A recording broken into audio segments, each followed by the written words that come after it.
Bom dia, turminha 401. Hoje é dia 16 de agosto de 2021. Nós estamos iniciando a nossa aula de hoje, né? A nossa primeira aula da semana, com o seu módulo 1, né? O seu caderninho de atividades. A gente vai estudar hoje a nossa aula 3 do módulo, falando sobre gênero textual. A gente já viu alguns gêneros textuais, né? Que são tipos de texto. E hoje o nosso gênero textual é a notícia. Também vamos falar um pouquinho mais sobre substantivo. Iremos aprender outro tipo de substantivo, que é o substantivo coletivo. Já estudamos o substantivo próprio, comum, derivado, primitivo. Então, a nossa aula hoje está muito legal. Primeira coisa que a gente vai falar é sobre esse gênero textual, a notícia. A notícia é um texto de caráter informativo, ou seja, ele vai trazer sempre uma informação que pode aparecer na televisão, internet, rádio, jornais, revista. E a notícia também pertence ao grupo da narração e possui elementos que compõem uma narrativa, como os personagens, o tempo e o espaço. Aí você tem aí a manchete, ou seja, o título da sua notícia.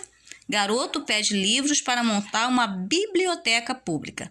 Aí você vai ler, né, a mensagem da sua notícia e vai fazer a interpretação depois, estudando o texto lido, vai fazer a parte da interpretação.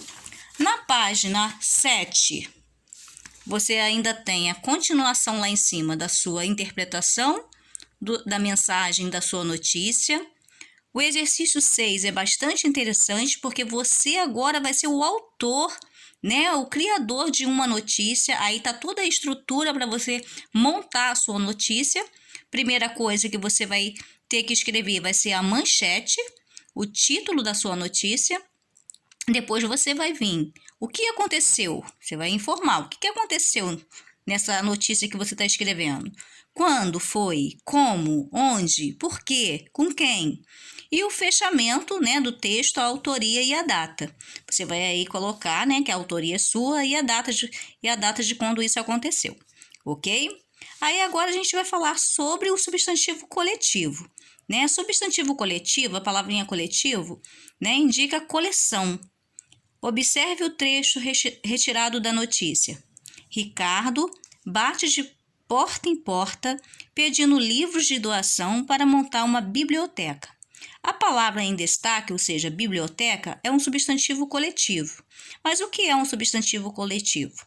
Trata-se de palavras que designam o agrupamento de seres, pessoas, coisas e animais da mesma espécie ou, né, vários objetos da mesma espécie, ou seja, o substantivo coletivo vai ser uma palavrinha que vai estar no singular, mas que ela vai indicar uma coleção, um grupo de coisas, de seres, tá bom? Aí a gente tem aí alguns exemplos, por exemplo, turma.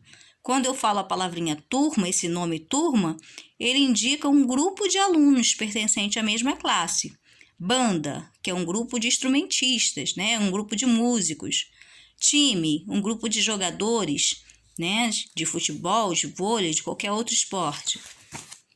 Batalhão, grupo de soldados. Colmeia ou enxame, conjunto de abelhas. Vara, conjunto de porcos. Revoada ou bando, conjunto de aves. Cardume, conjunto de peixes. Rebanho, conjunto de ovelhas. Constelação, que é o conjunto de estrelas. Arquipélago, conjunto de ilhas. Biblioteca, conjunto de livros.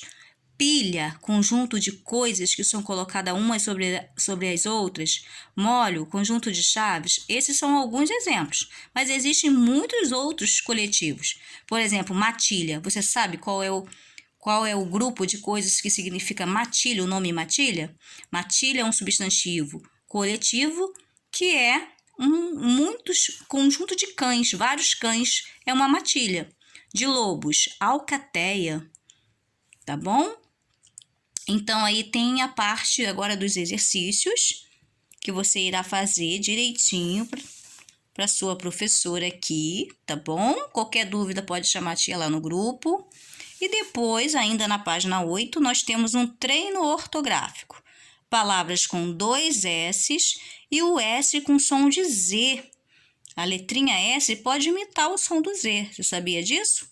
Isso. Quando a gente tem numa palavra, como por exemplo aí no nosso título do texto, a borboleta e o besouro.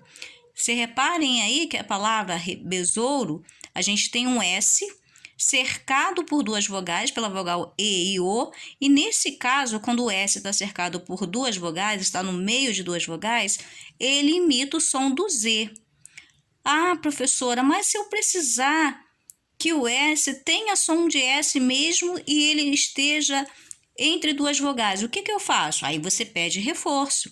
Aí você coloca outro S, vai ficar dois S's. Você lendo o texto, você vai encontrar essa situação, por exemplo, na palavra, deixa eu procurar aqui, na palavrinha, deixa eu ver se a gente acha uma palavrinha aqui com dois S's. Assustada. Olha aqui, olha. A última linha do texto aí, a borboleta assustada. Aí a palavrinha assustada, né, pediu dois S's, porque se você colocasse um S só, ia ficar assustada, ia imitar o som do Z. E aqui no assustada, você precisa do som do S, ó, assustada. Então, por isso que a gente pediu aqui o reforço, né? A gente usou dois S's, porque aqui a palavrinha assustada pedia som de S. Mas se eu colocasse um S só, ia imitar o Z, ia ficar assustada, e não é essa a palavrinha, ok? Então, vocês vão ler esse texto também, a tia não vai ler para vocês, eu tenho certeza que vocês estão praticando a leitura, vocês vão ler esse texto, e aí a continuação desse exercício, desse treino ortográfico, está na página 9. Olha aqui. Vocês, agora aqui na página 9, analisando lá o texto da borboleta e o besouro, você percebeu no texto lido que há palavras que são escritas com S, mas nós lemos com som de Z? Então, agora circule as palavras com S que tenha o som de Z e reescreva no quadro abaixo. Vocês vão ler lá com bastante calma o texto da borboleta e o besouro e vão procurar as palavrinhas que o S está imitando o som do Z e vão circular essas palavras no texto. Depois vocês vão pegar essas palavras e vão reescrevê-las nesse quadro, ok? O número 2, vocês vão pesquisar em livros ou jornais palavras com dois S's ou S com som de Z e escrever aí nessas linhas abaixo, tá bom? Essa é a nossa aula de hoje, tá bom? De segunda-feira, dia 16 de agosto. Qualquer dúvida, pode consultar a tia lá no grupo. Uma boa aula, tá? Façam tudo com bastante atenção. Se precisar, releia o texto, tá bom? Leia bem devagar, respeitando a pontuação. E se surgirem mesmo assim dúvidas, a tia está esperando por vocês até o meio-dia, lá no grupo, tá bom? Um beijo, boa aula!